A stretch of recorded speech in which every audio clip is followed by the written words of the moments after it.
Programme सदर news में खुश आमदीद। मैं हूं आपका मेजबान कमर अब्बास जाफरी, वॉशिंगटन से। साहब, बलूचिस्तान के मसले पर बलूचिस्तान नेशनल पार्टी के सरबराह सरदार अख्तर मेंगल से हमारी गुफ्तगू आप सुन चुके हैं, लेकिन बलूचिस्तान के मसले पर एक ही नुक्ता नज़र नहीं बल्कि मुख्तलिफ नुक्ता नज़र पाए जाते हैं। दूसरा नुक्ता नज़र भी हम ज़ाहिर है कि ये हमारी जिम्मेदारी है कि हम अपनी खबरों को और अपने तज्जियों को मुतवाज़िन रखने के लिए हर नुक्ता नज़र को पेश करें। हमारे साथ इस वक्त मौजूद हैं जनाब हबीब जान साहब, जो कि एक सियासी कारकुन भी हैं, बलूचिस्तान से ताल्लुक़ भी रखते हैं। कराची के मुकाम लियारी से उनका ताल्लुक़ है, जहाँ वो पिछले दिनों मुक़ीम रहे।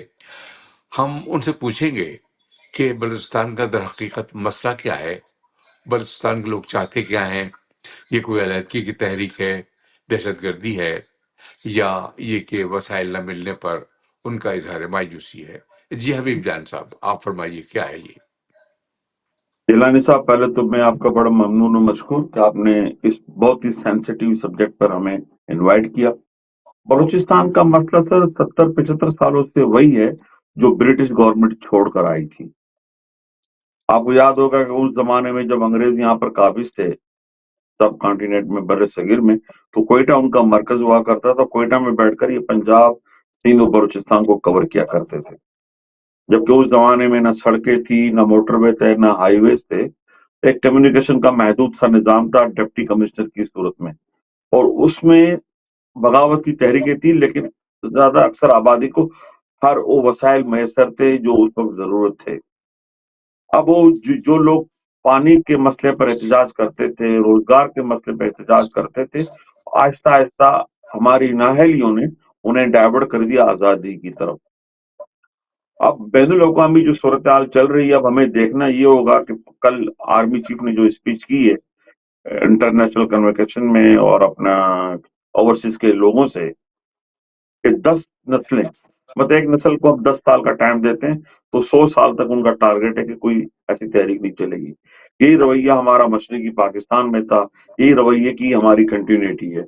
हमें चाहिए था कि हम बहुत ही मौदबाना दरख्वास्त करते, आपने रेक्टिफाई तो कर दिया कि 1500 लोग हैं, वेरी गुड। कराची का अमन तबाह करने के लिए 200 लोग थे, जब आपने प्लान किया तो आपने कवर कर लिया। अब वो पानी मांगने वाला अब आजादी के नाम पर मैं अगर इसको रिफ्रेश करूं अपने क्वेश्चन को, तो मैं आपसे ये पूछूंगा कि बुनियादी तौर पर बलूचिस्तान में जो इस वक्त हो रहा है वो आज़ादी की तहरीक है, वसाइल न मिलने पर मायूसी का इजहार है, या दहशतगर्दी है? आप क्या कहेंगे इसके लिए? सर मैं उसी तरफ आ रहा था जिलानी साहब। देखे ना, अब मैंने कहा कि पानी मांगने वाला अब आजादी की बातें करने लगा है, बिजली की कमियाबी का शोर करने वाला अब आजादी की बातें करने लगा है। अब अच्छा होता कि हमारे आर्मी चीफ 1500 लोगों के साथ साथ उनके सरपरस्तों को चैलेंज करते। दुनिया जानती है कि बलूचिस्तान में जो मादनियात है और जो चाइना से हमने जो समझौते किए हैं सी पैक की सूरत में, उसके बाद इंटरनेशनल कुव्वतें बड़ी एक्टिव हैं, खासतौर पर हमारे पड़ोसी ममालिक। अब हिंदुस्तान अफगानिस्तान के जरिए ऑपरेट कर रहा है, सब कुछ जानते हैं। तो अब वो इंटरनेशनल मार्केट में इंटरनेशनल डॉलर्स भी चल रहे हैं, और वो लोग सबसे आसान तरीका शॉर्टकट ये हो गया कि वही लोग बाहर बैठकर कोऑर्डिनेट के जरिए वहां के मकामी स्टूडेंट्स और लोगों को वसाइल की तकसीम के नाम पर जमा कर रहे हैं और आजादी की तरफ चले गए। तो ये तो अच्छी बात है कि पाकिस्तान में तमाम कौमियतें, चाहे वो पंजाबी हों, बलोच हों, सिंधी हों, उर्दू बोलने वाले हो, वो मुत्तहिद नहीं है। कोई गुलाम है तो कोई सरदार है, तो कोई चौधरी है, तो कोई गुज्जर है, तो कोई तेली है। जिस दिन ये कुव्वतें मुत्तहिद हो गई तो हमारे लिए नुकसान होगा। तो मैं ये कहना चाहूंगा आर्मी चीफ से कि आपने स्पीच बड़ी अच्छी कही है कल और थोड़े दिन पहले भी। आप कहें कि जनाब के ये 1500 लोग जो एंगेज हैं हिंदुस्तान से या अफगानिस्तान से या अमेरिका से, हिलरी क्लिंटन साफ कह रही है कि हमने एंगेज किया है, इंडिया कह रहा है। जबकि यहाँ दो हमारे चीफ थे, आईएसआई का चीफ हमारे रिटायर्ड जनरल एहसान थे, या वही इनका नाम था, और एक इंडियन, उनकी बुक लॉन्च हुई है लंदन में। हबीब जान साहब, एक हबीब जान साहब, जी सर। बुनियादी तौर पर آپ اختصار کے ساتھ یہ بتائیے کہ اس وقت جو کچھ بلوچستان میں ہو رہا ہے وہ کیا ہے؟ جی آزادی کی تحریک ہے، مایوسی ہے، یا دہشت گردی ہے؟ ایک جملہ بتائیے۔ سر، دہشت گردی بھی کہہ سکتے ہیں اس کو کہ دشمن ہمارے کو غیر مستحکم کرنے کی سازشیں کر رہا ہے۔ کبھی کبھی پولیٹیکل لوگ تو بیان دے دیتے ہیں، کل اچھا ہوتا کہ آرمی چیف کہہ دیتے کہ دشمن کو خبردار ہو جاؤ، اگر اور مزید آپ نے کوئی حساب کتاب کے تو ان کا جواب دیں گے۔ اب آپ مایوسی تو ہے، پینے کا میٹھا پانی نہیں ہے سر۔ ایک آرمی چیف جنرل باجوہ صاحب نے بلوچستان کے بڑے مرکزی شہر گوادر میں کہا تھا ہم میٹھا پانی لے آئیں گے۔ آج اسرائیل، قطر اور ہالینڈ کے مدد سے اپنے ریگستان کو میٹھا پانی فراہم کر رہے ہیں۔ ہم اپنے پانی کا دعویٰ کرتے ہیں، وعدہ کرتے ہیں، نہیں کر پائے۔ ریکارڈنگ آپ کے سامنے ہے۔ تو وہی قوتیں جو پاکستان کو غیر مستحکم کرنا چاہتی ہے، نئے نئے بیانیے لے کر آتے ہیں۔ میں آپ سے عرض کرنا چاہتا ہوں کہ آپ وسائل کی تقسیم منصفانہ کر دیں، تو میں نہیں سمجھتا کہ وہ لوگ جو نوجوان یونیورسٹی سے نکلتے ہیں، بے روزگار ہو رہے ہیں، وہ کسی کے ہاتھ میں استعمال ہو۔ تو وقتی طور پہ تو آپ کہہ سکتے ہیں یہ آزادی کی تحریک ہے، وقتی طور پہ آپ کہہ سکتے ہیں کہ جناب یہ مایوسی بھی ہے۔ اب وہ جو ایک تھے، اب وہ ممبر اسمبلی ہیں ہدایت الرحمان صاحب، انہوں نے 4-6 مہینے تک دھرنے دیے، لوگ جمع ہوتے رہے، پھر وہ نکل گئے۔ پھر ماما قدیر آئے، انہوں نے بھی بڑا اچھا شو کیا، وہ چلے گئے۔ کیونکہ انہی تحریکوں کے حوالے سے بلوچ ہوں یا پنجابی ہوں، میں نے یہاں پر کہیں ایسے پنجابی کے لوگ دیکھے ہیں، ایسے اردو بولنے والے لوگ دیکھیں جو اپنے آپ کو بلوچستان سے نتھی کرتے ہیں اور سیاسی پناہ کلیم کر لیتے ہیں۔ تو سر اب مسئلہ یہ کہ آپ نے اچھا، اب آپ دھمکیاں یہ نہیں بتائیے دینی۔ مجھے کہ بلوچستان میں جو اس وقت صورتحال ہے وہ کس طرف جی جاتی ہوئی نظر آ رہی ہے آپ کو؟ کیا ہوگا وہاں پر؟ سر، اگر ہم نے اس مسئلے کو ایزی ویزی لیا تو صورتحال گمبھیر ہو جائے گی۔ اگر لاہور میں اورنگ ٹرین چلتی ہے تو کوئٹہ، گوادر اور کھزدار میں بھی وسائل کی تقسیم ہونی چاہیے۔ وہ تو پانی مانگ رہے تھے آپ سے۔ اب دیکھیں، میں آپ سے ایک ہٹ کر بات کروں گا۔ پیٹرول، ایران کا پیٹرول بلوچستان کی آدھی معاشی مسائل کو حل کرتا ہے، آپ نے اس پہ بین کر دیا۔ اصل میں ہم اس ضمنی زمانے مسائل کی میں طرف نہیں جائیں گے اس وقت، ہم ضمنی مسائل کی طرف نہیں جائیں گے، تو وقت پھر ہمارے پاس آزادی کی کم ہے۔ بات کیسے، تو پھر آزادی کا مسئلہ مجھے یہ کیسے حل ہوگا؟ بتائیے آزادی کی جی، مجھے یہ بتائیے وقت تو نہیں، کہ پلیز۔ آپ کیا منظرنامہ دیکھ رہے ہیں کہ آئندہ دنوں میں کیا ہوگا؟ یہ مسئلہ کہاں جا کر ٹھہرے گا؟ سر، جب تک چائنا کے معاملات بڑھتے رہیں گے، بلوچستان کا گوادر آپ نے چائنا کے حوالے کر دیا ہے، امریکہ آپ سے ناراض رہے گا، امریکہ انگیج کرے گا انڈیا کو، افغانستان کو، اور یہ معاملات یوں ہی چلتے رہیں گے۔ تو اب آپ کو کیا کرنا ہے؟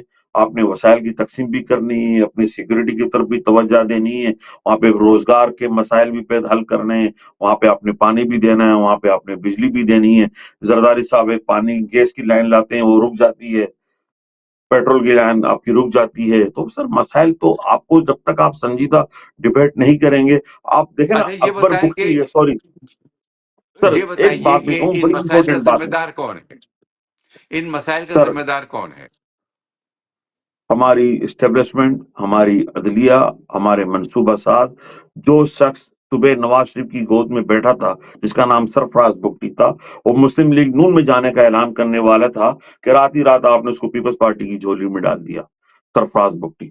اب جس صوبے میں وزیر اعلیٰ، وزیر اعظم، نگراں وزیر اعظم پاکستان کے خلاف بات کرتا رہا ہے، جس کا نام تھا انور کاکڑ، وہ آپ نے جب اس نے اپنا بیانیہ چینج کیا، آپ نے اس پہ ہاتھ دستے شپت رکھا، اس کو آپ نے وزیر اعظم بنا دیا۔ تو مجھے بتائیں کہ جس اسمبلی میں آپ پکڑ کے لوگ لے کر آئیں گے اور اس کو اپنا ہم نوا بنائیں گے، تو تو سر صورتحال کہاں جائے یہ گی؟ اصل میں یہ پبلک اسپیچ نہیں ہے حبیب جان صاحب، میں سر اصل میں تھوڑا سا سر میں تو مسائل کا حل بتا رہا ہوں نا کہ پریسائز سر ہونا آپ وہاں چاہتا کے ہوں، مقامی لوگوں، جی سر، میں جب تھوڑا تک سا آپ پریسائز مقامی ہونا لوگوں چاہتا کو ہوں۔ پالیں، پلیز۔ مجھے یہ بتائیے کہ ہم اس وقت جو جی صورتحال دیکھ رہے ہیں کوئٹہ میں، آئندہ دنوں جی میں آپ اس صورتحال کو کہاں دیکھ رہے ہیں؟ سر، میں نے آپ سے کہا نا، یہ صورتحال میں اچھی بھی دیکھ رہا ہوں، ایک فیصلہ صورتحال بدل دے گا۔ ایک فیصلہ، وہ کہا ہے نا، وہ شاعر نے کہا ہے کہ لمحوں کی خطا اس فیصلے صدیوں کا نہیں کیا بھگتی ہے۔ امکانات ہیں؟ اس فیصلے سر کے میں کیا سمجھتا ہوں امکانات کہ ہیں؟ کل جو اسپیچ میں نے سنی ہے چیف صاحب کی، تو اس کے بعد تو لگتا ہے کہ ان کا رویہ بڑا جارحانہ ہے، مسائل کے حل کی طرف یہ نہیں جا رہے ہیں۔ آپ بیٹھیں، ٹیبل ٹاک کریں، آپ मशरकी पाकिस्तान की गलती दोहराएंगे तो आजादी की तहरीक कोई नहीं है, लेकिन इस तहरीक में जान आप खुद डालना चाहते हैं। मैंने कहा ना, पानी मांगने वाला आज आजादी मांग रहा है, बिजली और गैस मांगने वाला अब अच्छा, आजादी की बात कर रहा है। अब वो बलूचिस्तान में जो एक सरदारी निज़ाम है, क्या आप ये जी समझते हैं कि जो बलूचिस्तान के सरदार हैं, उन्होंने अपना रोल प्ले जी किया है पाकिस्तान की और बलूचिस्तान की के दरमियान, जो पाकिस्तान की रियासत और बलूचिस्तान के दरमियान मामलात हैं, उसमें उनका कोई रोल रहा है? सर, उनका कोई रोल ऐसा मस्बत नहीं है। उनका रोल एक है, जो जैसा हमारा रोल अमेरिका के साथ है। एक को कहते हैं कि तू चौकीदारी कर, दूसरे को कहते हैं कि शब खून मार। अब वो छोटी छोटी तहरीकों पे सरदारों का भी इन्वेस्टमेंट है। जब वो इन्वेस्टमेंट बढ़ती है, थोड़ी सी बेचैनी पैदा होती है, तो ये एस्टेब्लिशमेंट से और मनसूबा साजों से बार्गेनिंग करने की पोजीशन में आ जाते हैं। जिस तरह कराची में एक जमाने में अल्ताफ साहब क्या करते थे, हड़ताल, शटर डाउन, फिर वो एस्टेब्लिशमेंट बात करती थी। जब तक आप ये पावर को डिस्ट्रीब्यूट नहीं करेंगे, इसको आप डैमेज नहीं करेंगे, आप कमजोर रहेंगे। हर सरदार के पास 2000 5000 लोग होते हैं। किसी वक्त भी कोई सरदार के लोग धरना देकर सड़क ब्लॉक कर देते हैं। तो सरदार भी पीछे इन अच्छा, तहरीकों ये के हैं। बताइए कि सरदार आप ये भी हैं। समझते हैं कि आपने अभी जो कहा कि आर्मी चीफ की जी जो तकरीर थी, उससे उसके पस मंजर में आप ये समझते हैं कि सूरत हाल जो है उससे सख्ती से निपटने की कोशिश की जाएगी। आपको अगर मशवरा देना हो पाकिस्तान की रियासत को, तो आप क्या मशवरा देंगे कि वो क्या करे इस वक्त? क्यों, दो तीन इकदाम आप बिल्कुल बताइए जो उनको करने चाहिए। सर, पहला इकदाम तो ये कि दुनिया का ये बैनुल अक़वामी मुसल्लमा उसूल है टेबल टॉक। अब टेबल टॉक के लिए आपने जराए तलाश करने होंगे और उन लोगों से बात करनी होगी जो इस वक्त मुतासिर हैं। दूसरी बात, आपने एक वार्निंग देनी होगी सरदारों को कि जनाब, हम सब जानते हैं, जो वार्निंग कल 1500 लोगों को दी है, वो एक एक का नाम लेकर आपको देनी होगी कि जो हिंदुस्तान के हाथ में खेल रहे हैं, अमेरिका के हाथ में खेल रहे हैं या अफगानिस्तान के हाथ में खेल रहे हैं, वो अपना रवैया, अपना किबला दुरुस्त कर लें और वसाइल की तकसीम उनके डोर तक पहुंचाएं। इस वक्त बलूचिस्तान में महरूमी है, बेरोजगारी है, 10 मसले हैं। मैं मशवरा दूंगा कि आप ईरान के बॉर्डर को फ्लेक्सिबल करें, और क्योंकि ईरान के बॉर्डर से बलूचिस्तान की मैशत का पहिया चलता है, उसमें कोई भी रास्ता आप निकालें। अब ये एक इल्जाम है कि जी वहां का कर्नल, वहां का डिप्टी कमिश्नर पेट्रोल तो बेच रहा है, मकामी आदमी जो बेचता था उस पे आपने कदगन लगाई हुई है। उस पे रवैये को थोड़ा तब्दील करना पड़ेगा, जब तक फिर वहां वसाइल पैदा हो जाएं। अब देखिए ना, सऊदी अरब के एमबीएस ने 2 लाख या 2 करोड़ जैतून के दरख्त लगा दिए। हम आज तक ऐसा काम नहीं कर पाए। 22 साल से जिलानी साहब हमारी अच्छा, मछली अभी की आपने दो पॉइंट एक्सपोर्ट बंद बताए, है। मैंने आपसे सर पूछा था कि सर तीसरा मशवरा क्या है आपका? तो तीसरा मशवरा मैं ये कहूंगा कि देखिए, आप अपनी एक्सपोर्ट को, जो बलूचिस्तान के वसाइल हैं, हमारी मछली, टूना फिश दुनिया की नंबर 3 नंबर 2 है। हमारी मछली को पिछले 22 साल से बदकिस्मती से इंडियन और ईरानियन शिकार करते हैं और नॉर्वे को बेचते हैं। हमारी मछली पे और ट्रॉलर का झगड़ा है, बड़ी लांच का झगड़ा है। आज तक हमारी अच्छा, ये 22 साल से बताइए मछली। कि सी पैक और चाइना के बारे में आप क्या मशवरा देंगे जी पाकिस्तान की रियासत को? सर, सी पैक इस वक्त अमेरिका का ना बिल्कुल नापसंदीदा सब्जेक्ट है और हम उस पे काम कर रहे हैं। चाइना की इन्वेस्टमेंट बहुत बढ़ गई है। अब आपको इंटरनेशनल सतह पर, यूनाइटेड नेशन की सतह पर बलूचिस्तान के मसले को लेके जाना पड़ेगा और आपको बताना पड़ेगा दुनिया को कि अमेरिकन, चाइनीज, जो अभी आपके यहाँ वॉर हो रही है, टैरिफ, ये दूसरा एक मैटर है। तो इसकी वजह से भी बलूचिस्तान में बदअमनी पैदा हो रही है। हमारे आर्मी चीफ को, हमारी फॉरेन मिनिस्टर को इस बात पर बात करनी होगी यूनाइटेड नेशन में, सलामती काउंसिल में, कि जनाब, कि चाइना की इन्वेस्टमेंट के बाद अमेरिकन रवैया हमारे साथ जाराना है और अमेरिकन अपने अलाइज को, अपने लेफ्ट और राइट विंग को इस्तेमाल करते हुए हमारे यहाँ बदअमनी फैला रहा है। और जब तक ये बात आप नहीं करेंगे, अब आपको क्लियर अच्छा, खुल के ये बात करनी बताइए होगी। कि ये आर्मी चीफ को और फौज को करना चाहिए, या ये कि जो रियासत है, जो हुकूमत है इस वक्त आ, पाकिस्तान में, उसको ही करना चाहिए? सर, अब तो देखिए, रियासत तो मफलूज नजर आती है जिलानी साहब। मिनरल कॉन्फ्रेंस हो या ओवरसीज कॉन्फ्रेंस हो, आर्मी चीफ हर जगह स्पीच करते नजर आ रहे हैं। एक तरह के, अब वो पहले ये होता था कि पर्दे के पीछे कहानी थी, अब सब कुछ एक्सपोज हो गया है। तो मैं समझता हूँ कि आर्मी चीफ को और सिविल गवर्नमेंट को, कल इमरान खान और उनके लोग कहते थे कि आर्मी चीफ हमारा बाप है, تو انہوں نے تو بھی یہ جملہ نہیں کہا، نہیں، اب لیکن جو پھر نظر آپ آ رہا دیکھیں ہے، سائڈ ٹریک ہو جاتے ہیں. میرا جو نہیں سر، سوال ہے آپ سے نہیں وہی سر، ہے کہ کس اپنی کو جیلانی کرنا صاحب، چاہیے. ابھی تک انہوں نے آرمی چیف کو اپنا ابا جی نہیں کہا، لیکن یہ نظر آ رہا ہے کہ ہر سول اسپیچ پروگرام میں وہ نظر آتے ہیں. تو میں سمجھتا ہوں کہ اب یہ بات ڈھکی چھپی نہیں ہے. ہماری آرمی، ہماری مقتدر قوتیں پس پردہ اور فرنٹ پہ ہیں، اور وہی جو فیصلہ کریں گی وہی فیصلہ ہوگا. تو میں سمجھتا ہوں کہ ہمیں یونائٹڈ نیشن کی سطح پر سلامتی کونسل اور OIC کہ وہاں پر کہیں کہیں ایران کی بھی انوالومنٹ نظر آتی ہے، کہیں کہیں ہمیں افغانستان کی بھی نظر آتی ہے، اور کھلی ہمیں انڈیا کی نظر آتی ہے. تو ہمارے 1500 لوگوں یا 15 لوگوں، کل کراچی ان کے حوالے تھا، آپ نے ایکشن لیا، آپ نے لوگوں کو جو بھی پلان کیا، اس پہ ہم بات نہیں کریں گے، پھر آپ ناراض ہوں گے. تو میں یہی سمجھتا ہوں کہ ہمیں لمبے مسئلے کے حل پہ جانا پڑے گا، 1 دن 2 دن کے نہیں. کیونکہ اگر آرمی چیز سمجھتے ہیں کہ میں 5 سال تک ہوں تو 5 سال تک میں گزار دوں، نہیں جناب. آپ نے 100 سال کی بات کی ہے، آپ نے کہا ہے پاکستان ہمیشہ زندہ باد. تو میں کہتا ہوں پھر آپ کو 100 سال کی پلان کرنا پڑے گا. آپ کو پاکستان کو تا قیامت تک کی بات کرنی بہت پڑے گی. شکریہ، آپ کو کہہ رہے بہت شکریہ حبیب جان صاحب، آپ کے تھینک یو وقت کا سر، بہت تھینک شکریہ. اور سر، آپ کے وقت. سننے والوں کو بتاتے چلیں اور دیکھنے والوں کو کہ اس کے ساتھ ہی ہمارا آج کا پروگرام اب ختم ہوتا ہے. گفتگو کر رہے تھے حبیب جان سے، جو بلوچستان کے مسائل کے حل کے سلسلے میں اپنی رائے دے رہے تھے. ہمارے آج کے پروگرام کے پروڈیوسر تھے اسفر امام.